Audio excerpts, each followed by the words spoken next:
अस्सलाम वालेकुम। आपको पता है कि सब्र तहम्मुल के बारे में हमारा टॉपिक है आजकल। हम उसी के बारे में माशाल्लाह काफ़ी सारी हदीसें पढ़े हैं। शुरू करते हैं। हज़रत अब्दुल्ला रज़ियल्लाहु तआला अन्हु बयान करते हैं कि मैं रसूल खुदा सल्लल्लाहु अलैहि वसल्लम की खिदमत में हाजिर हुआ और हजूर सल्लल्लाहु अलैहि वसल्लम का इस वक्त तेज़ बुखार था। मैंने आप सल्लल्लाहु अलैहि वसल्लम को अपने हाथ से छुआ और इसके या रसूलल्लाह सल्लल्लाहु अलैहि वसल्लम, आपको तो बहुत तेज़ बुखार है। रसूल खुदा सल्लल्लाहु अलैहि वसल्लम ने फरमाया, हाँ बेशक मुझे इतना तेज़ बुखार है जितना तुम में से दो आदमियों को हो। हज़रत अब्दुल्ला रज़ियल्लाहु अन्हु कहते हैं कि मैंने अर्ज़ किया, ऐसा इसीलिए है कि आप सल्लल्लाहु अलैहि वसल्लम को दोहरा अजर है। रसूल खुदा सल्लल्लाहु अलैहि वसल्लम ने फरमाया कि हाँ। फिर रसूल खुदा सल्लल्लाहु अलैहि वसल्लम ने फरमाया कि जिस मुसलमान को भी बीमारी ये के बाइस या किसी और शय के बाइस कोई तकलीफ़ पहुँचे तो अल्लाह ताला इसके ज़रिए इसके गुनाह को इस तरह झाड़ देता है जिस तरह दरख्त ख़ज़ा में अपने पत्ते झाड़ता है। सही मुस्लिम की हदीस है। हज़रत अबू हुरैरा रज़ियल्लाहु तआला अन्हु बयान करते हैं कि रसूल खुदा सल्लल्लाहु अलैहि वसल्लम एक मरीज़ की इयादत को गए। मैं भी आप सल्लल्लाहु अलैहि वसल्लम के साथ था। इस शख्स को सख्त बुखार आता था। रसूल खुदा सल्लल्लाहु अलैहि वसल्लम ने इसे फरमाया कि खुश हो जाओ, क्योंकि अल्लाह ताला फरमाता है कि बुखार मेरी आग है जिसे दुनिया में इस मोमिन बंदे पर मुसल्लत कर देता हूँ, वो इसके लिए आखिरत की आग का बदला हो जाए।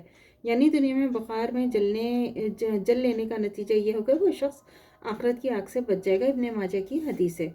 हज़रत अबू हुरैरा रज़ियल्लाहु तआला अन्हु बयान करते हैं कि रसूल खुदा सल्लल्लाहु अलैहि वसल्लम ने फरमाया कि अल्लाह अज़्ज़ा वजल फरमाते हैं कि जब मैं किसी की दो प्यारी चीज़ें यानी आँखें ले लेता हूँ और वो इसे खुदा की तरफ से आने वाली एक आजमाइश समझ के इस पर सब्र करता है और सवाब का उम्मीदवार रहता है, तो मैं इस पर राज़ी नहीं होता, इसे जन्नत में कम कोई सवाब दूँ। सही तिरमिज़ी की हदीस है।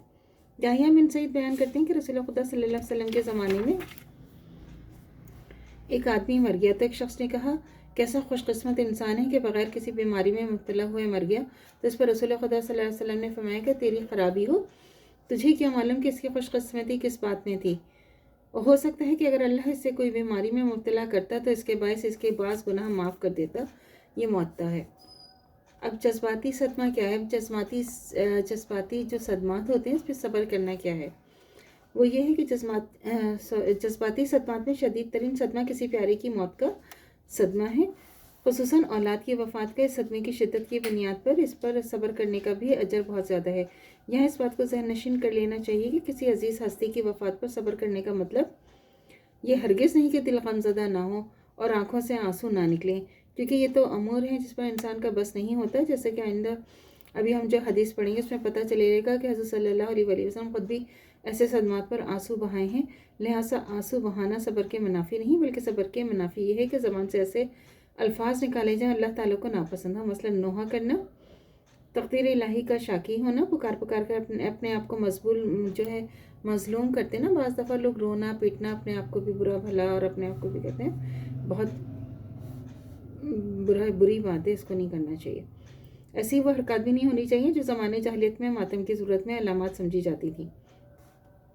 मसलन पहले लोग क्या करते कि अपना गिरेबान चाक कर लिया, अपने कपड़े भी फाड़ दिए, मुंह पर तमाचे, अपने आप को मारना, अपना सीना पीटना, इजहार गम के लिए वो बाल अपने उड़वा दिए। ऐसी ही दूसरी जाहिलाना हरकत करना जो शख्स सदमे के वक्त अपनी ज़बान की हिफाजत करे, इजहार गम के नापसंदीदा तरीक़े इख्तियार करने से बचा रहे और अगर सदमे की शिद्दत के बाइस वक़ार से आंसू बहाए तो इसके साबिर होने में कोई नुक्स वाक़ई नहीं होता।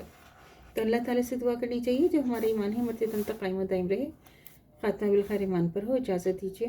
अल्लाह हाफ़िज़। मेरे चैनल को लाइक कीजिए, शेयर कीजिए, सब्सक्राइब कीजिए। शुक्रिया।